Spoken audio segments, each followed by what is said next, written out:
All right, so we're gonna clear some miscellaneous items before we jump into the main topic, which I'll keep a surprise for now. But if you were paying attention today, some news broke wind about Phil Mickelson. Apparently, Lifetime he has wagered over $1 billion gambling. And if you recall from my last spaces, I was sort of rotating a theory that Michael Jordan's greatness actually stemmed from the degenerate dark nature inside him. In other words, he'd never had a love for the game of basketball. Basketball was the feed, it was the tunnel into feeding the dark degenerate nature. And I believe that a lot of greats essentially have to become great at something in order to feed the beast.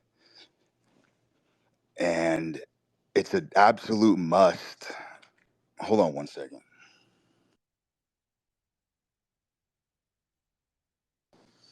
It's an absolute must for anybody who has any sort of dark hearted nature to essentially sublimate that energy.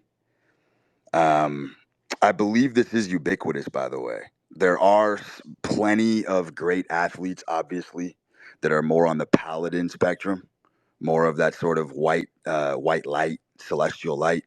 But 100%, every male who's excelling at something is 100% putting their demons to work.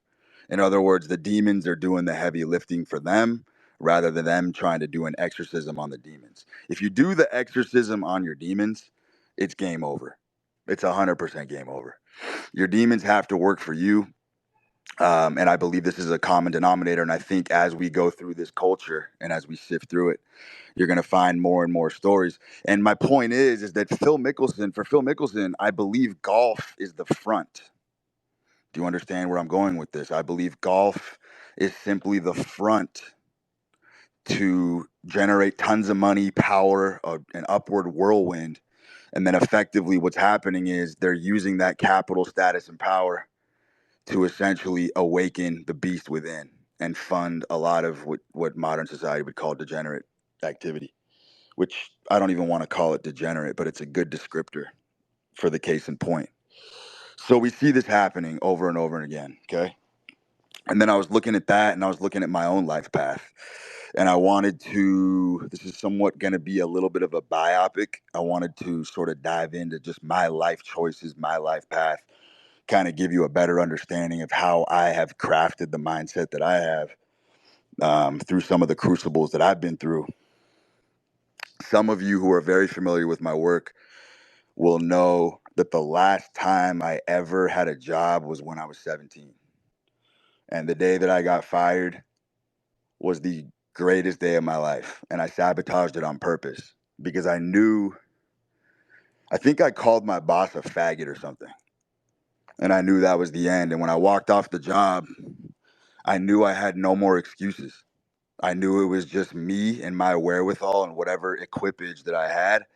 And I now had to face the world head on. There was no more excuses to drag my lumpen soul into that fucking job that I absolutely despised. By the way, of everything that I've ever experimented with in my life, having a job was the most existentially torturous. I very hard to put into words the absolute nihilistic feeling of having to walk into a job every day. I was borderline suicidal at the time. It was an absolute I mean, when I would wake up in the morning and have to go to that job and I would open my front door, it felt like I was in a fucking swamp. It felt like there were giant bats and fucking Tyrannosaurus Rexes and fucking giant spiders. Like it was very, very, very dramatic because my heart was telling me something. So what I did from the day that I turned 20 years old, I lived what I would definitely call a remarkable saga. I don't know that I've ever seen the life path that I've taken. I don't know that I've ever really seen it replicated. I don't know that I have. And effectively, what I did was I decided to wake up every day with zero plan, amnesia, thick skin, didn't give a fuck about what happened yesterday, didn't give a fuck about tomorrow. I lived every day like it was truly my last day. And all I would do with the freedom that I had of just not having a boss ruling over me or anybody lording over me for that matter was I would wake up, I would go to a high-end coffee shop.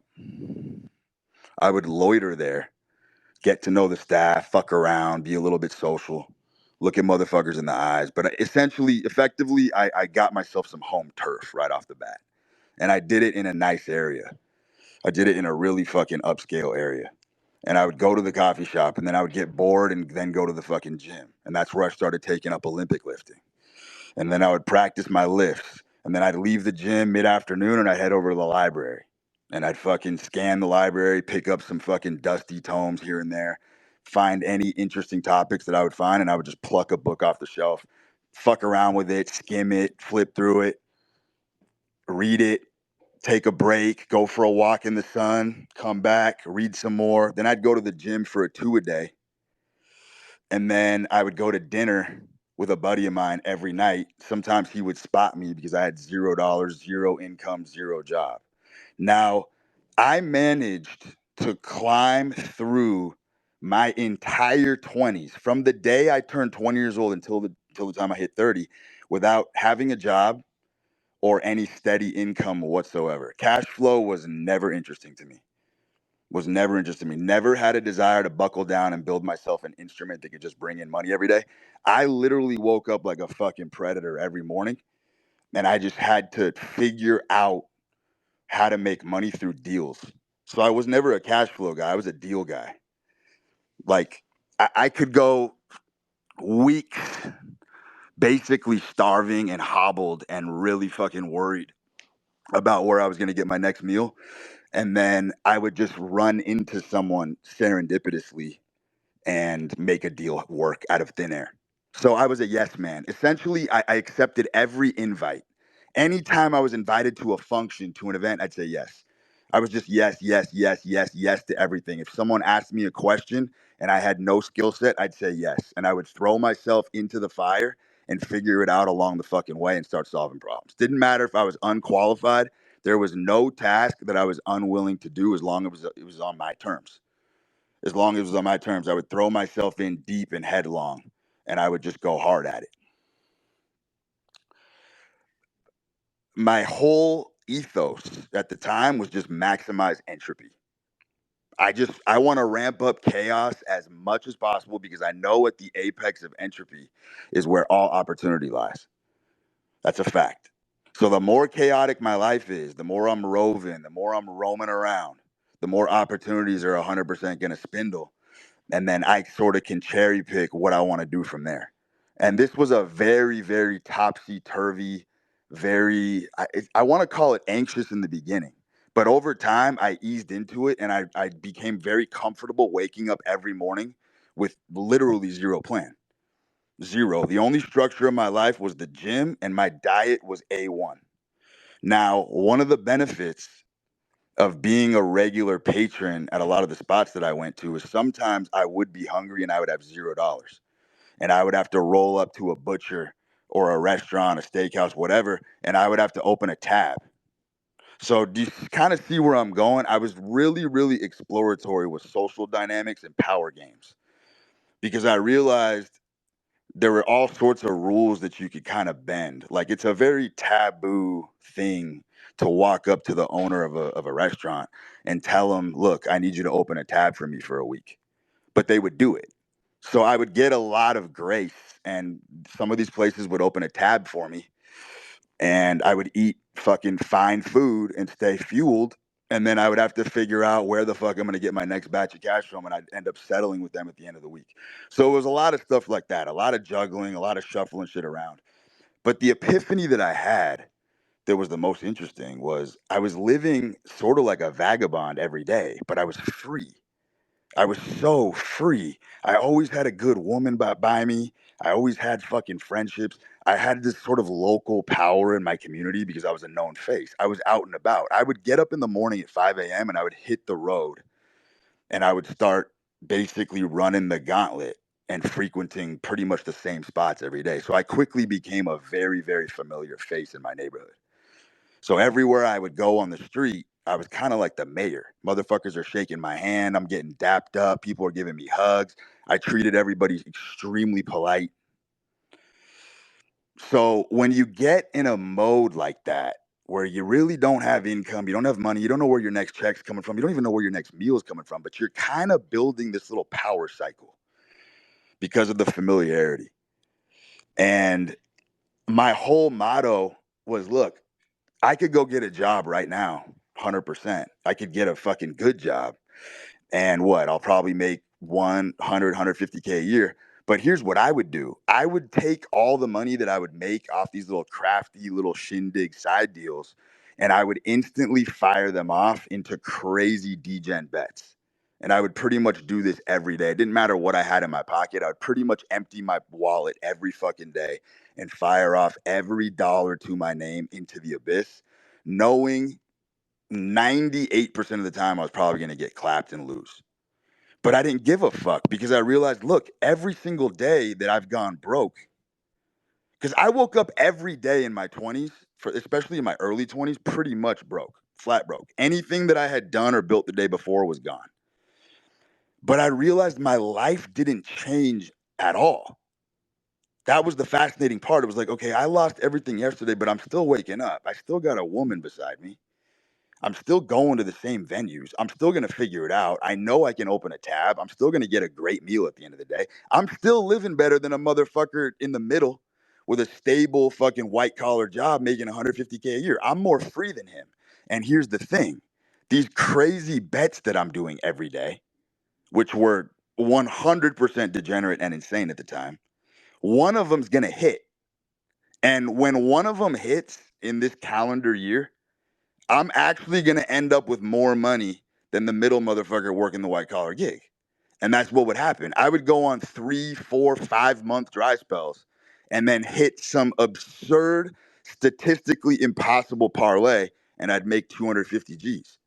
There you go. And then I would get a little bit of breathing room, and I was suffocating and belaboring myself for that 3 months prior. And the more that I would suffocate and the more that I would belabor myself, the harder I would train. See, I have a very different philosophy from a lot of the recommendations on Twitter. I believe however hard your workload is or however much stress you're under should dictate how hard you train. And my philosophy is if you are under a lot of stress and you're under a higher workload, then you have to train harder because everything has to be congruent. Everything has to match the intensity. I don't when things are light and the workload is light and you're in a fucking sabbatical and the year's coming to a downtrend, that's when most people start going to the gym. But I believe that's actually when you scale back. So the intensity that you're lifting should always mirror whatever state of being you're in a particular season. So because I was always under stress and always under a tremendous amount of pressure to survive every day, I had to train hard in order to sublimate that energy. And that's why I started getting super fucking strong. Now, all of this shit constellates together at a nexus point. It doesn't take a genius to figure out that because I was training so hard every day and I had a very robust mind and a robust physique, that athletic archetype that I had absolutely helped me majorly in my fucking conquest. Because old heads, especially old heads in business, for whatever reason, they have an affinity for young athletes. Don't know why, but if you look in any wealthy circle, there's always some kind of broke athlete, semi good looking dude floating around in those circles. Doesn't really have any money, but he's like kind of like a pivotal piece of the crew. So I was that guy. I would just get invited to shit. And keep in mind, the key component here is I didn't have to do BJJ and fucking Muay Thai at the time. I didn't have to do any of that shit because I'm circumnavigating all the bullshit that a lot of people on Twitter say they face just by going into opulent areas. Just by going into posh areas every day to do my work and frequent shit, there's no riffraff there. There's zero riffraff. You're not beefing with anybody. You're around upscale motherfuckers who are doing shit with their life. And that's where I wanted to be. So I never had to deal with morons at bars. I never had to deal with low IQ fucking morons, troglodytes. You know what I mean? I never came across Neanderthals because I always selected my spots. I wanted to be around wealthy people because I knew wealthy people would be the one to throw me a bone, throw me a deal, whatever the fuck it was. And like I said, cash flow was not interesting to me. Deals were. So I would rather starve for 2 weeks and then have some guy, some fucking jeweler in LA come to me and be like, "Hey, I have $1 million painting. Can you help me find a buyer?" And then I'd rather fucking go ferocious hunting down a buyer for that painting so I could get a fucking 10% commission and make 100 grand.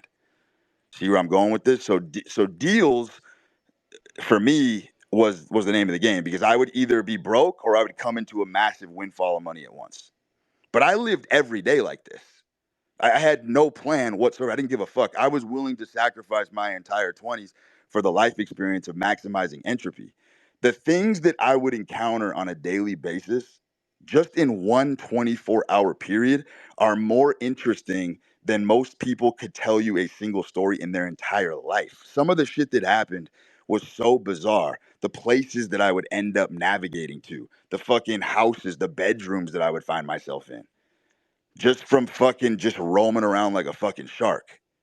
You know what I mean? There were tons of times I'd go to Vegas, fire off a parlay. I'd be broke. I would not even have a flight home. I would book a one-way flight to Vegas, wager everything in my pocket, lose. I now have no flight home. I have no hotel room and I have no money for food. And then you just have to figure it out. You just have to figure it out. I'd go to the bar. I'd go see a guy that I'd fucking tipped well, a month ago. I'd go to him. He'd open me a tab. He'd get me a steak. Boom, got the steak. Then I'd have to go to a bar, meet a woman, have to go home with her. Then I'd have to fucking make a phone call next day, figure out how I'm going to book a flight, who's going to book me the flight home. Just 100% under maximum entropy at all times and just figuring it the fuck out. That was my method. Just put up shots. My only job is to put up shots. And I knew if I busted out, like I told you before, my life is literally just as good as anybody else's. I'm still going to be eating well. I'm still jacked to the fucking gills. I'm healthy. I got my 2 feet and I got a head on my shoulders. That's all I fucking need every day.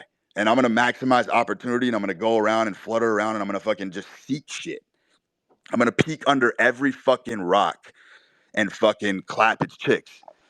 That was the fucking goal. And I did that for 10 years. I can't even tell you what I was, what I did, what my profession was. I don't know. I don't know. It's ineffable. It's indescribable. But I made it through the gauntlet doing that. And the connections that I made along the way were absolutely absurd. Then I had a whole fucking host network of dudes who would just throw me fucking deals and opportunities left and right. And that's how I would make money. I was just like the middle guy. I'd fucking find someone or a placement or a slot for anybody who needed anything. I'd figure it out. Completely unqualified. I'm just living like a fucking bon vivant, gallivanting around town. But the most important part is I had fun. It was a game to me. I had a blast the entire fucking time. I didn't care about building a fucking business. I figured in my 30s with the wisdom that I'm plunging from all the hellish spots that I've been in and all the network that I have, then I can fucking buckle down and build a business. You know what I mean? Like I was very social. I was out on the prowl every day for a fucking decade. And when you're in survival mode, there's no insecurity. There's no fear. There's nothing left but action. You're not afraid to talk to women when you really are semi quasi homeless and you got no place to go. You know what I mean? It's like it's a necessity. I have to find a bad bitch who's gonna take me in for the night. I can't tell you how many times I had a bitch take me in for the night when I had no place to go in my 20s. Happened all the time. Older women would take care of me. Older women would spoil me sometimes when I was fucking down on my luck. Just that type of stuff. But you can only get that when you're living at maximum entropy. Just sheer engines of chaos roaring every day. Every dollar I'm making, I'm firing it. I'm fucking firing it because I know the drought will come to an end. And let me tell you something, those times when I would hit those huge tickets after 4 straight months of just being marred in tar and my own filth, when I would have to go to Vegas to collect on the ticket, there was nothing better than collecting that huge brick of cash at the window, going up to my hotel room and airplaning face down on the bed and just taking a fucking 10-hour nap. I would just go lights out. I would just conk out, put my phone away, wake up, and just bask in the glory that Brute did it again. This motherfucker pulled it off again. I had no idea how I was pulling this off every day. I'm just waking up, doing my routine, and I'm finding opportunity. I'm finding it. I am searching under every fucking rock every day, and I'm just meeting people and I'm reaching out to them. And all of a sudden, my deal pipeline, I'm just getting calls all the fucking time to do random fucking things. Absolute random fucking things. I'm going to pocket the money and I'm just going to keep firing. I actually do think the DJ and gambler path is the most baller path in the sense that, and I want you to understand by gambler, I'm broad stroking that term. It doesn't mean necessarily betting on sports or blackjack. It means stacking a bunch of money and going massive on one thing that you believe in is a super baller path because it's low effort, high risk. And I think the low effort, high risk path is gangster as fuck. The slightly maybe more baller path, but you have to have an IQ probably above 140 to pull this off, is the DGen investor. DGen investor is a phenomenal path as well. We all know that those motherfuckers are stacking money. People who just exclusively invest. For me and my nature, the high effort, low risk path of building a business, which you could sacrifice 20, 25 years of your life. Yeah, you get a nice exit at the end. But that 20, 25 years of those precious times when you're in your 20s and you're still malleable and you're durable, they're gone, which is the shitty part. So you don't have the wisdom of getting your heart broken. You don't know how to deal with conflict. You don't know how to deal with women that are going psycho on you. You don't know how to deal with stalkers. You don't know how to deal with sociopaths. You don't know how to deal with fucking psychopaths, sharks in business. Everyone's trying to fucking hustle you. You don't learn any of that. But when you're living the way I lived in my 20s, you learn all that shit real quick because you're always in fucking fight or flight mode. So you learn how to deal with psycho women. You don't need a red pill. You know what I mean? You're actually snorting blue and red pills because the truth is relatively impractical.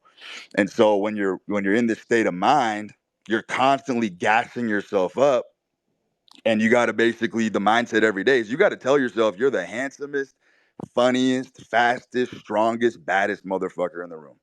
That's the blue pill. And I think every man should be walking around like that because, like I said, the truth is completely impractical.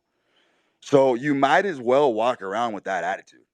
And that's what I would do my entire fucking 20s. And it didn't matter if I lost or won.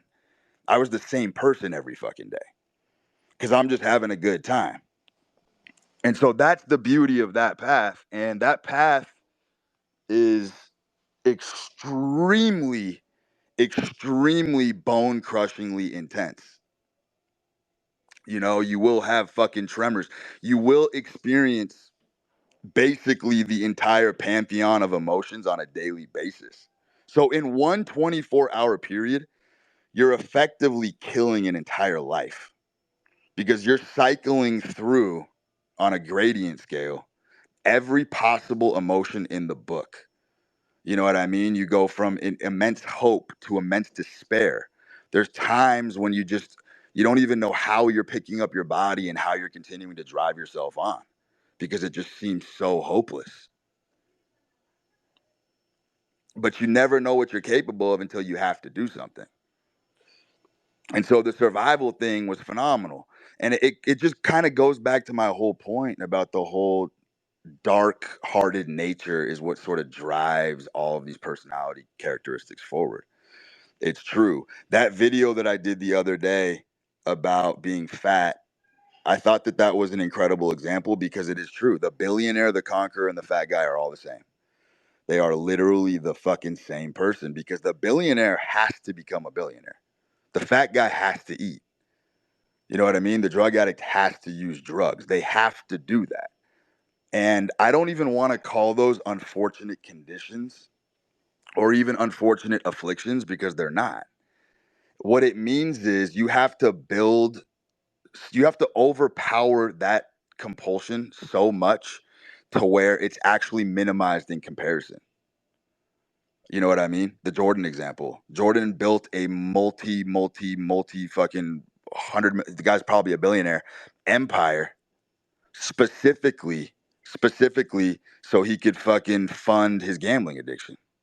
You know what I mean? Like, it took him his entire life to build a mechanism, a juggernaut on wheels that's that fucking powerful to where he could feed whatever you want to call it, his lesser angels, right? But this is where people get it so fucking twisted. What you don't understand is the host personality that you have is the linchpin is so frail. Like, you really don't understand until you start getting into behavior modification and you start trying to take a scalpel and delete these parts of your personality that you don't like. You don't realize by removing one, you've actually tipped over a domino, and you don't understand how it can actually decimate other aspects of your personality that are holding the system together. That's the problem. So, and again, fellas, we're talking about a true food addict fat guy, right? Not some fucking loser who just fucking eats trash and gets fat for the talk of it. I'm talking about a guy who truly just has a passion for life and a fire in his belly that just loves to eat. Those types of fat motherfuckers, you know what I mean? Those are the types that need to lean into the fucking nature, is what I'm trying to tell you.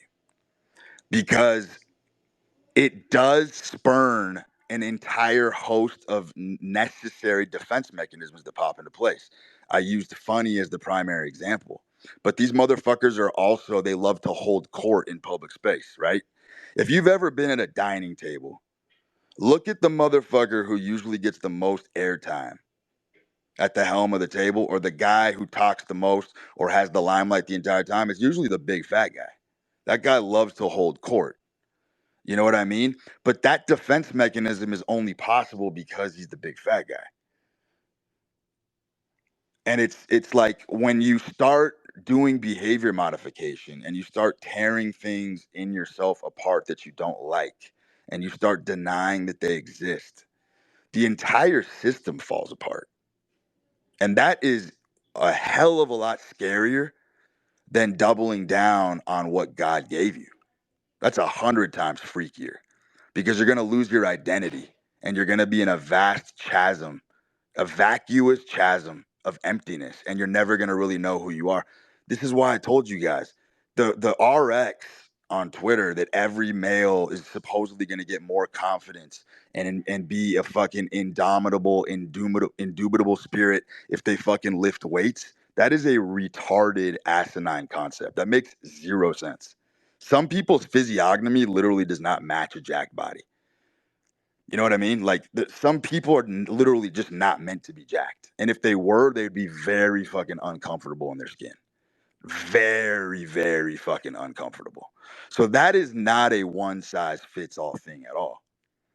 You know what I mean? And even with myself, I see motherfuckers on Twitter, they're like, I want to be more like you. So dudes are fucking getting mohawks, smoking cigs, Olympic lifting. It's like, you don't understand. The fat guy munching on fettuccine Alfredo and being a lazy piece of shit who's at least leaning into his nature, his philosophy is more like mine than the faker pretender trying to smoke cigs and start fucking shooting bets off to be more like me. The fat guy's way more like me in his core philosophy because he's being himself.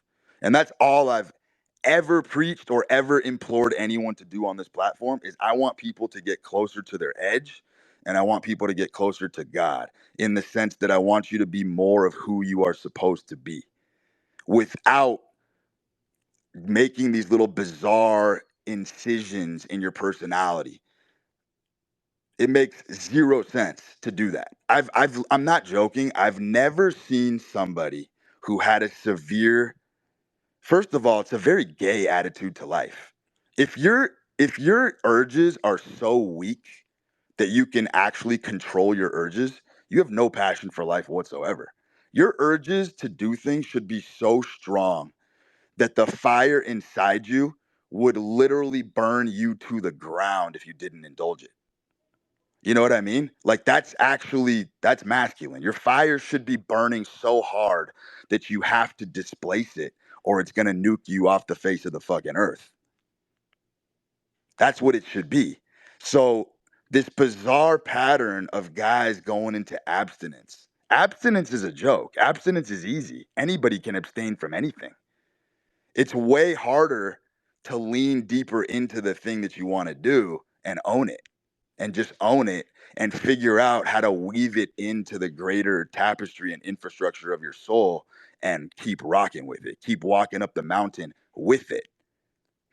Because like I said, you don't understand the crutches that you use. Nobody seems to really, the human mind is terrible at understanding the totality of itself. So very simple mechanisms that people tinker with. A lot of guys will stop smoking, for example. They're like, I know smoking's bad for me, I want to stop. You don't understand, when you take away something simple as smoking, you don't understand that you could topple the entire personality like fucking Pompeii. You know what I mean? Like, you might have actually just unleashed Mount Vesuvius on yourself, because you don't understand that you're coping, right? Smoking's a cope. Everything's a cope. Civilization is pushed forward through cope. Coping is the greatest fucking tool in a human being's arsenal, by the way. Whenever someone comes at you for coping, they're highlighting your strength. 1,000,000% of the time. Coping is a phenomenal fucking thing in the human spirit. It's like, what else are you supposed to do when you're in pain and you're hurt and you're fucked up? Supposed to not cope? The fuck are you talking about? Coping has literally built everything that you love in this life. Everything you love in this life is built on cope, from jet planes to skyscrapers to the fucking roads that you drive on. Someone coped their way to fucking build that. That's a fucking fact, to get out of the agony that they're in. Great art is built off of cope. You know what I mean? 5'7", short, ugly motherfucker gets rich as fuck and starts getting the women that you want. He coped his way to get there. How the fuck can you bash that? What the fuck was he supposed to do? Just be a 5'7", scrappy little fucking loser? Nah, fuck no. He was supposed to awaken the fucking kraken within and do exactly what he did, which is become successful. By the way, something very interesting. I was going to tweet about this. For every point a man is higher on the 10 scale, for every point that a woman is higher on the 10 scale than 7.5, a man is lower. So 10 females always date 5 men in attractiveness. That's a fact. Look at the hottest women in the world, the perfect 10. She's going to be with a 5 male. 9s are with 6s, and 7.5s are all banging each other. That's how that scale works. So Beauty and the Beast, I know I talked about this before. It's one of the best fucking cartoons ever, because it's got first of all, it's got the hyper stylized, hyper masculine archetype in the form of Gaston. You know, that motherfucker's like slunking fucking raw eggs, firing off rifles, being slightly misogynistic, as right wing a principled man as you could possibly come across in any sort of archetypal fashion. But that movie's phenomenal because, you know, the whole thing is she thinks she can change the beast into a man. And in the end, unfortunately, the ending was super gay. I would have done it completely differently. But the Beauty and the Beast archetype, like, that makes the most sense. You know what I mean? Like, I keep telling you guys this. If you want to rescue a woman from the workforce, which I call Hades, you have to be a monstrosity that's more powerful than Hades and have her follow you out of that road to hell. And you have to craft yourself into a monstrosity in order to get this woman out of the fucking workforce, because the workforce is 100% beleaguering women's ability to stay feminine. We've talked about this. The longer a woman stays in the workforce, the more she gets beaten down and assimilated into her masculine. So it's just common sense. Like, if you're trying to get women, if you're having trouble approaching, literally go to fucking coffee shops, go to fucking restaurants where you see new hostesses and servers. Those women are dying to get the fuck out of those jobs. They're literally dying to get the fuck out. It's almost like that's an audition. They're at those jobs specifically auditioning for some monstrosity to come in there and be like, nah, you're not doing this anymore. You're coming with me. Boom, take her out. That simple. That fucking simple. That's a fucking tried and tested strategy that's worked over and over again. I'm highly debating opening up the floor again, but it's going to be ruthlessly enforced. Like I said, this is not a podcast. I don't want motherfuckers trying to hold court, or I will slap the gavel down and just instantly kick you off. The format is not really a conversational sonata. If you want to ask a question, and that's that. We keep it moving. So I'm thinking about doing that right now. I just gave you some grist for the mill and some food for thought. Let's see what we got.